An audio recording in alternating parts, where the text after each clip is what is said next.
Vous qui êtes assoiffés de la parole inspirée de Dieu, voici le bon moment pour écouter le message de vie sans distinction, l'atmosphère de la réflexion, une émission exceptionnellement basée sur la Bible, consacrée à nourrir les âmes, à leur donner vie et à la guider sur le bon chemin. Comme a dit la Bible, mon peuple périt par faute de connaissance, l'atmosphère de la réflexion vous apporte la lumière sur toute votre vie.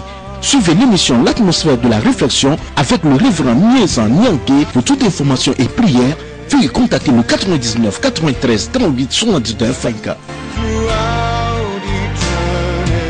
Suivez l'émission L'atmosphère de la réflexion sur la même chaîne à la même heure. Que la parole de Dieu soit votre guide.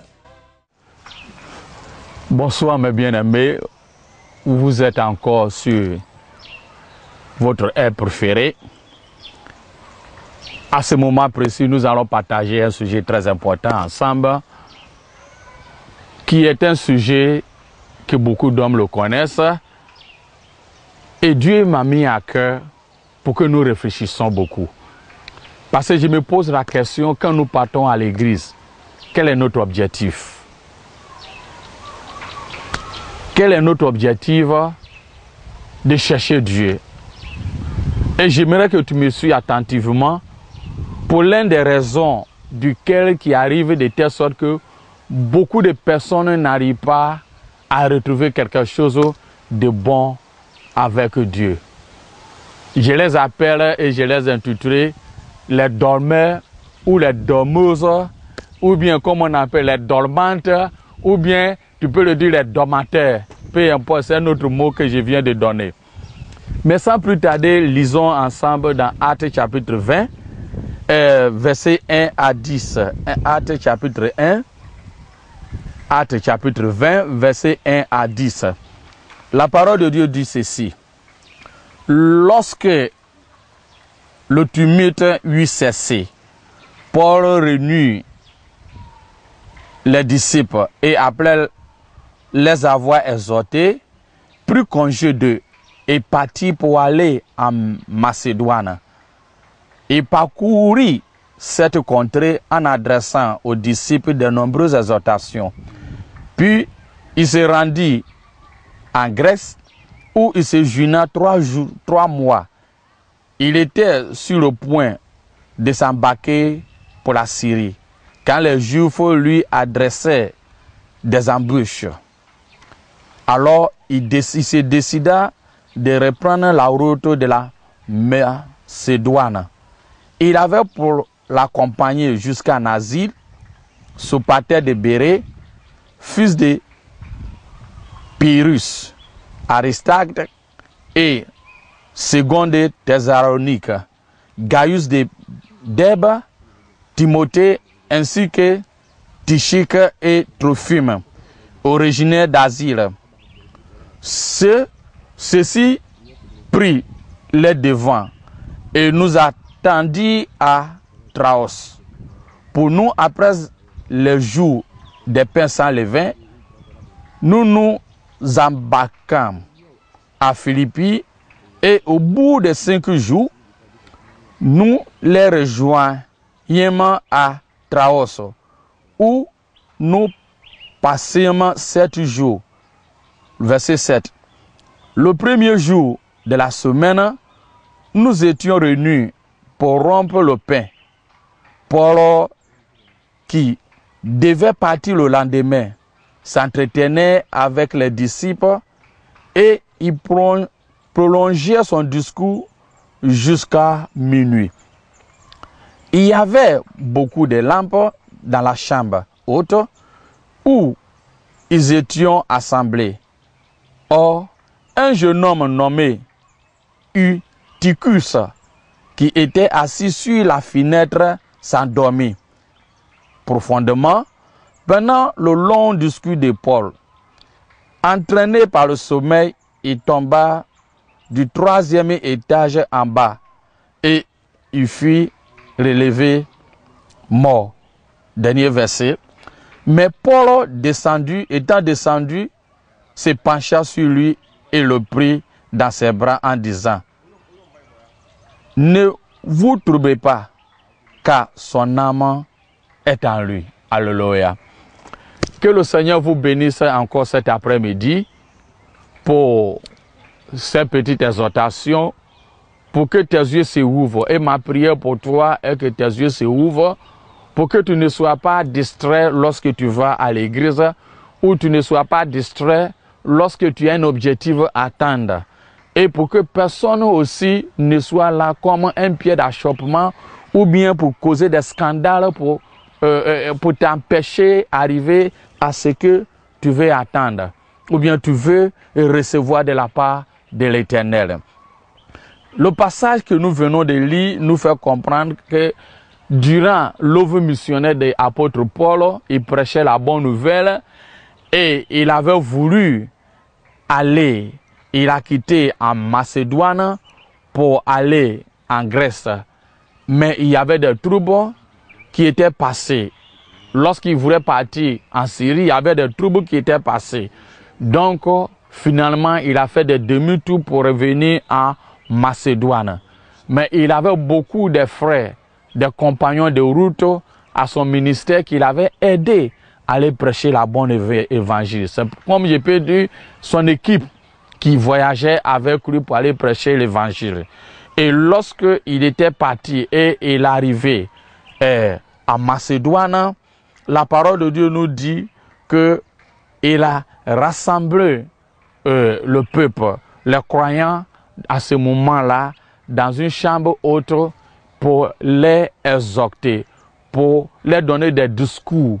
Peut-être ça peut être un débat, ou bien peut-être ça peut être des ordinations ou bien des conseils qu'il est en train de leur donner, comment bien tenir dans la foi, comment leur foi peut grandir, ou bien comment, en suivant Jésus-Christ, il peut bien évoluer pour mettre la différence, parce que durant l'époque où Paul prêchait l'évangile, il y avait aussi des faux, des ivraies, des faux aussi qui prêchaient pour dire non, Paul n'a pas été appelé pour Dieu, pour servir Dieu. Ce qu'il disait est contraire de la loi des Juifs, donc il mettait des troubles par-ci, par-là.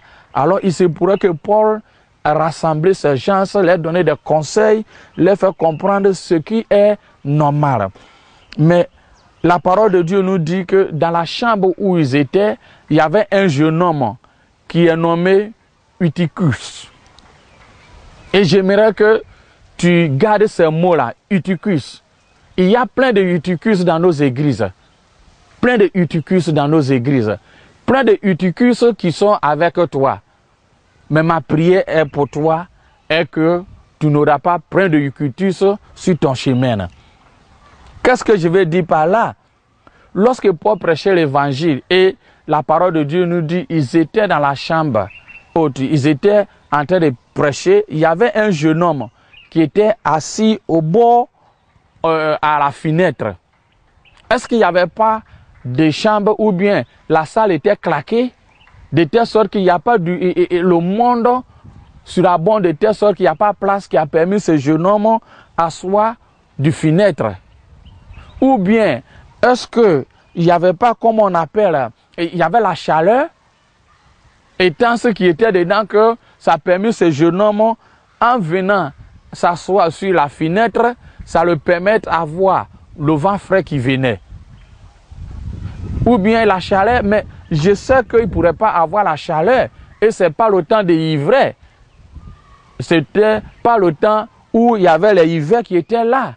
Si c'était l'hiver, le temps où la neige tombe, on pourrait dire qu'il faisait froid, donc il faut fermer les portes ou bien les fenêtres. Mais si les fenêtres étaient ouvertes, c'est que le soleil se tape très bien. Mais on disait que c'est jusqu'à 20 minutes. Ou bien le jeune homme n'aime pas les lumières qui étaient dans la salle. Qu'est-ce qui s'était passé? On dit qu'il était assis au bord des fenêtres. Donc lorsque Paul prêchait l'évangile, la parole, il était sorti, ils étaient au 3e étage. Donc de là, il était tombé. Il dormait, il s'ensommeillait jusqu'à... Il était tombé. Il était tombé. Donc Paul est obligé d'arrêter ce qu'il voulait dire et descendre à terre pour récupérer ce jeune homme-là. Et Dieu merci, il a rassuré et ce jeune homme n'était pas mort. Il a ramené ce jeune homme à la vie. Ce jeune homme qui était au moment où Paul prêchait l'évangile. D'autres personnes disaient que c'était un dimanche soir. D'autres disent non, c'était un samedi soir qui va vers dimanche parce que c'est le début de la semaine. Et le début de la semaine sur l'Empire romain, ça commence par dimanche et lundi. Donc on se dit que c'est dimanche. Peu importe le jour, mais on sait que c'est le début de la semaine. Et le début de la semaine, il était assis. Et quand nous voyons l'histoire biblique, dit, durant l'époque où ce jeune homme était tombé, beaucoup aimaient travailler durement de telle sorte que peut-être l'enfant, ce jeune homme était fatigué. Donc lorsqu'il était venu écouter la parole de Dieu, il était fatigué. Donc au fait qu'il était assis sur la fenêtre avec le bon vent qui venait, afin qu'il dormait et il ne suivait pas ce qui s'est passé. Eutychus, les dormeurs, les dormeuses, ou bien je peux dire dormantes. Souvent dans nos églises, ça nous arrive beaucoup. On dit que ce jeune homme était rentré en sommeil profondeur. Quand quelqu'un dort ou bien en sommeil, qu'est-ce qu'il veut dire? Il est nonchalant. Ce qui se passe, ça veut dire quoi? Ils ne connaissent même pas, ça ne lui dit rien. État d'assouplissement, état où il est inactif. Tout, quand quelqu'un dort en profond, c'est comme il est mort. Tout ce que vous allez dire, vous allez faire, vous allez penser, ça ne lui dit rien. Il est là du corps, mais son esprit est loin de là. Eutychus. Donc ce jeune homme était un état où il dormait, de telle sorte que finalement, on ne savait pas où, qu'est-ce qu'il écoutait, même personne ne peut savoir. Mais ce qu'il a fait est que, comme quand quelqu'un dort, il est inconscient, donc il n'est pas sûr qu'il est assis au bord de la fenêtre, donc il était tombé. Je suis sûr que s'il était tombé avec sa tête, ça allait être un problème pour lui. Ou bien peut-être il portait casque comme aujourd'hui, nous portons un casque quand nous conduisons les motos. Parce que sortir du 3e étage et tomber sans avoir la tête cassée, peut-être il portait casque. Bon, mais je ne peux pas affirmer. Mais l'essentiel est qu'il était tombé. Il dormait.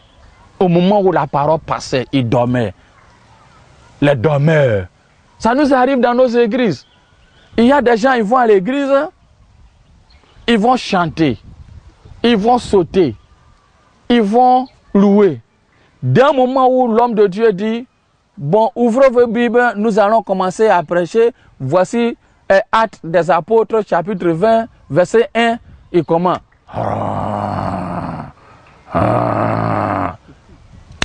Il est parti au chaos, il commence à dormir. Il va dormir. Dès qu'on dit Alléluia, tout est fini. On dit quoi même? C'est fini. Il prend sa Bible, il revient à la maison. Ils ont cette maladie de dormir. À l'heure où je n'ai pas toi-même, tu es sincère de toi-même.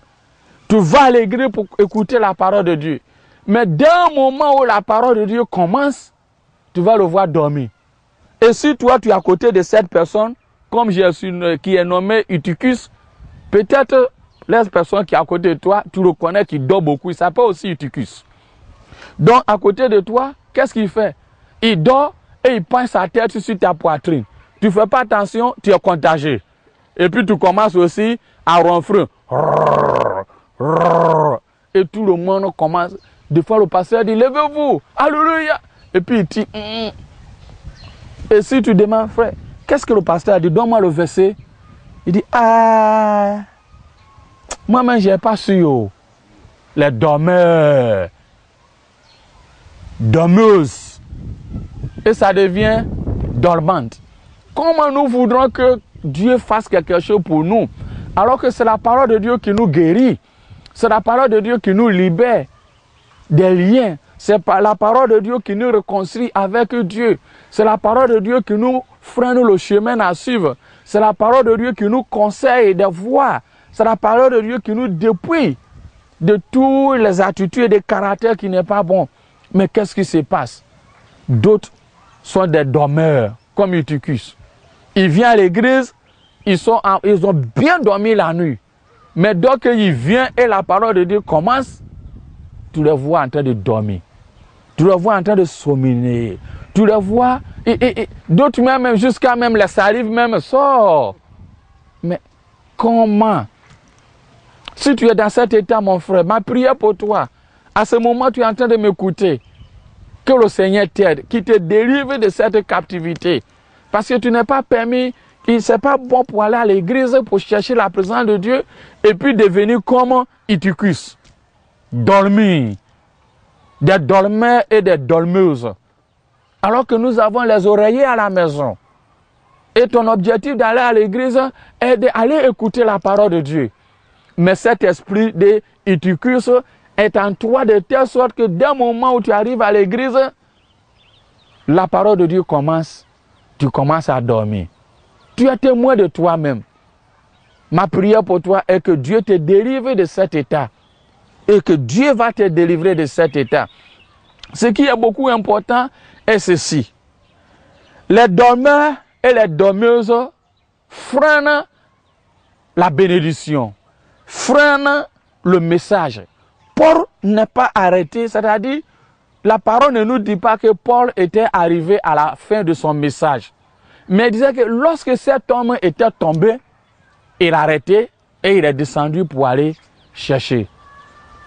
Quand nous sommes à l'église et nous sommes en train d'écouter la parole, ceux qui sont à côté de nous, qui dorment, comme Eutychus, nous distraient. Ils sont là pour nous distraire. Des fois même, nos poitrines, ou bien nos bras droits, ou bien à gauche, deviennent les oreillers.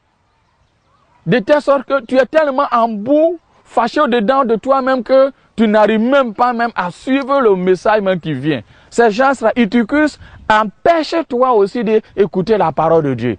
Empêche que le message qui doit te donner une délivrance, qui doit te donner une solution à ton problème, tu es distrait aussi. J'aimerais que tu pries. Quand tu vas à l'église, en allant à l'église, tu demandes à l'Éternel que les Eutychus là ne viennent pas s'asseoir à côté de moi. Je ne veux pas que les Eutychus viennent s'asseoir à côté de moi, que mon bras droit soit oreillé, ou mon bras gauche soit oreillé, ou bien qui m'empêche d'aller en avant. Eutychus a pris son temps à venir s'asseoir où le vent frais vient. Beaucoup à l'église, ils s'assoient en bas où ils voient le ventilateur en train de bien tourner, fraîche. Ou bien le climatiseur, il est assis là. Alléluia, il commence à ronfler. C'est les places. Peut-être Eutychus, c'est son habitude. Il a une place réservée à lui. C'est fenêtre où le vent là rentre. D'autres aussi à l'église choisissent les places où le vent va rentrer. Là, quand il arrive, il ronfle comme on appelle les abeilles en train de chanter. Mais ce n'est pas normal. Les démons de Eutychus qui s'éloignent de ta vie et ma vie. C'est très important. Voilà Paul qui donnait des discours. Comment les gens doivent vivre. Comment les gens doivent connaître Dieu. Qui est Christ? Pourquoi il a choisi d'accepter Christ? Qu'est-ce que Christ peut faire pour nous? Alors, le conseil ou le discours ou bien le débat qu'il était en train de passer entre eux, il a pu joindre ça, il a pu stopper, suspendre ça parce qu'il y avait le Eutychus qui était tombé. Et quand Eutychus était tombé, il fallait qu'il aille le chercher. Il aille le chercher. Il aille le chercher. C'est très important pour toi et moi. Eutychus. Peut-être comme certaines personnes, commentateurs disent qu'il avait tellement travaillé que le dernier jour, il était fatigué à venir. Les gens prennent leur temps à ne pas se reposer de telle sorte qu'il vient à l'église, l'église devient comme le temps de repos.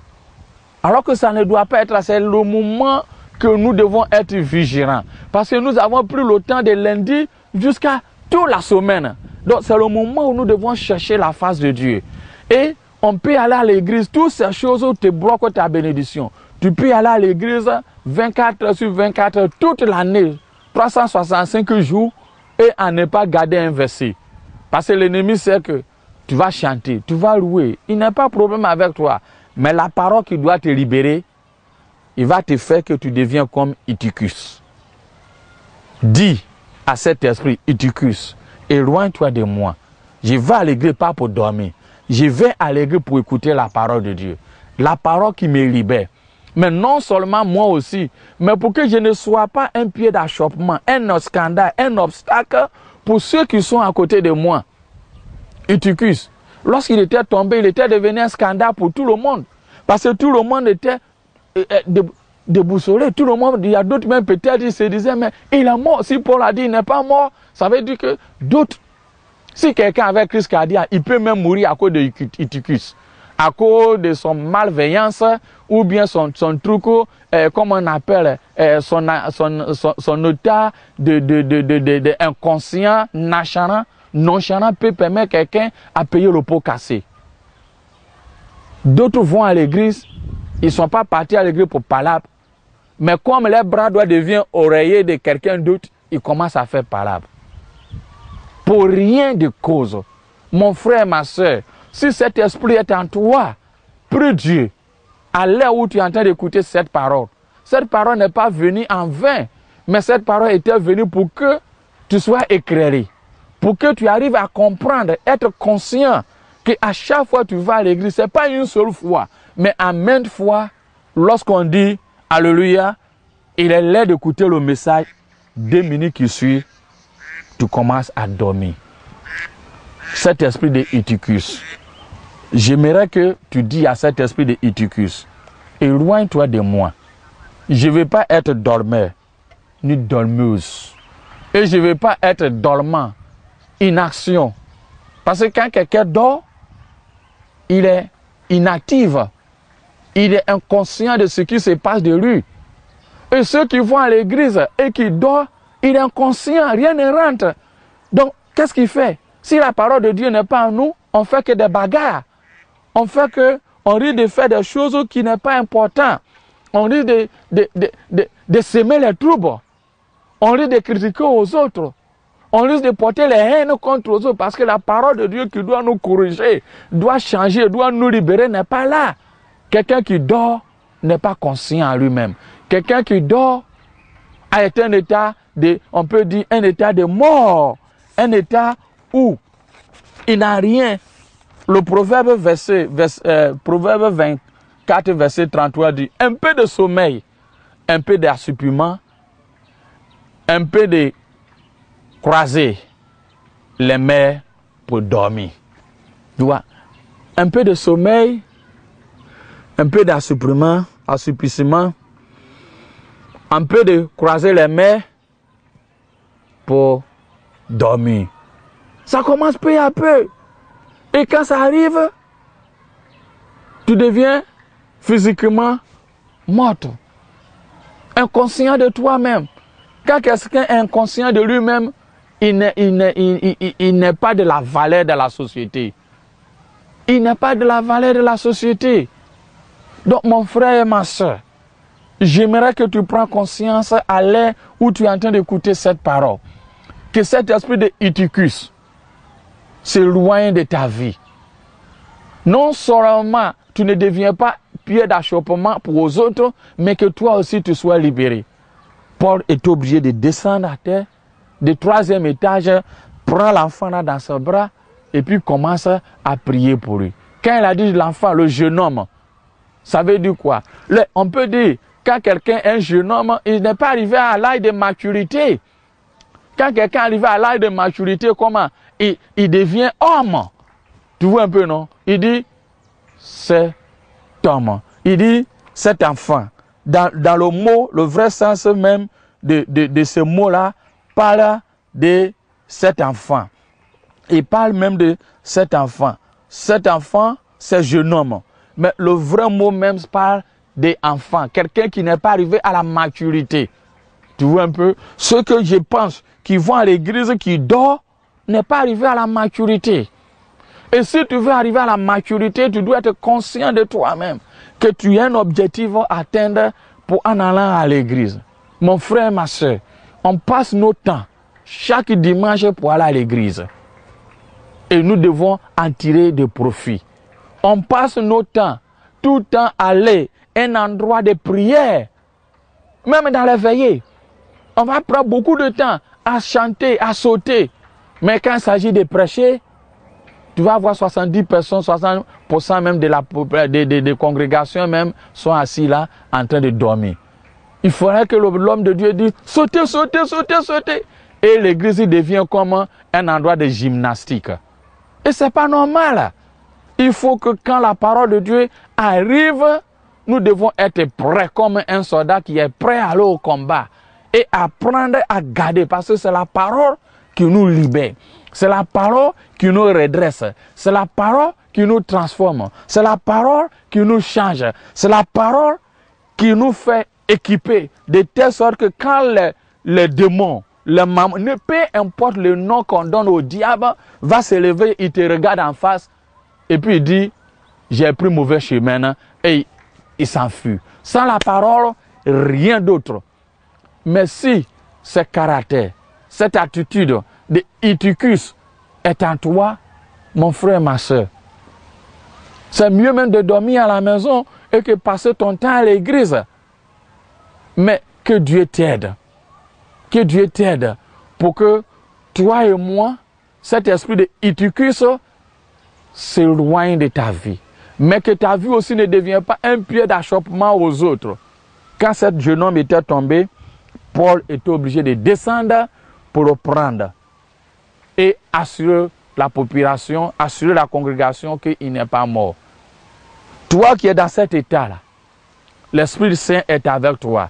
Si Eutychus n'est pas bon et qu'il a ramené, il a eu la vie sauve, c'est que toi aussi, tu as l'espoir. Toi aussi, que tu as ce lien-là qui te permet à dormir à longueur de jour à l'église, quand il s'agit de la parole de Dieu, tu as l'espoir. Et l'espoir est que le Saint-Esprit t'aide à ce moment où tu es en train de m'écouter. Qui t'embrasse, qui te fait sortir de cette captivité, qui te libère pour que cet esprit de Eutychus va et ne revient plus. Pour que tes yeux soient cains comme un chat. Quand bien on dit le chat dort, il ne dort pas. Il a l'œil ouvert. Proche un peu. Il soulève ses oreilles comme pour moi là. Et puis il te regarde. On devient vigilant dans toutes les circonstances. L'esprit dormeur. Les dormateurs ou les dormatrices ou bien les dormeurs. Ma prière pour vous est que Dieu vous aide. Pas uniquement au sein de l'église. Mais il y a différentes sortes de réunions. Et que cet esprit de Eutychus permet qu'il devienne stupide. J'en ai monté dans une voiture où le gars est venu bien cravaté, il faisait parler avec tous ceux qui sont là, il roulait sa clé. Et puis le parfum même qui passait autour de lui-même, tout le monde dit, hey, ça c'est un grand type. Hein. Quand on était assis, 5 minutes qui suivent, tout le monde dit, hey, c'est pas cet homme-là. L'esprit de Eutychus te fait de telle sorte que tu deviens quelqu'un humilié dans ta vie. Quand cet esprit de Eutychus est en toi, dans les grandes réunions, tu peux dormir, tu peux même sortir les salives même sans le savoir. Tu vois, tu peux même faire la tête cognée, sortir sans le savoir. Mais ma prière pour toi, pas uniquement à l'église, mais dans les différentes sortes de réunions, même en voyage, même à la maison, même dans les attroupements, que cet esprit de Eutychus quitte en toi, pour que tu sois l'homme ou femme, jeune homme ou jeune dame, comme Dieu le veut, pour que tu aies les yeux ouverts, conscients, stables, pour mieux connaître et écouter la parole de Dieu, pour mieux connaître et atteindre l'objectif duquel tu es parti à cette réunion, de quel tu as pris en train d'entreprendre ce voyage, de quel tu entreprendre ce milieu où tu te trouves avec des gens, pour ne pas que tu te sens ridiculisé. L'esprit de Eutychus va et ne revient plus. À celui qui est en train de m'écouter, j'aimerais que où tu es, tu lèves la main droite et je vais prier pour toi. Toi qui as cet esprit de Eutychus, ma prière pour toi est ceci. Dieu d'Israël, Dieu d'Abraham, Dieu d'Isaac, notre Seigneur Jésus-Christ, qui est venu de cette famille, qui ne nous a pas laissé orphelins. Ton objectif est que nous soyons sauvés. Mais encore, que nous boudons l'ennemi, que nous soyons forts, des soldats, des gens bien faits, un projet de bonheur que tu as formé sur notre vie.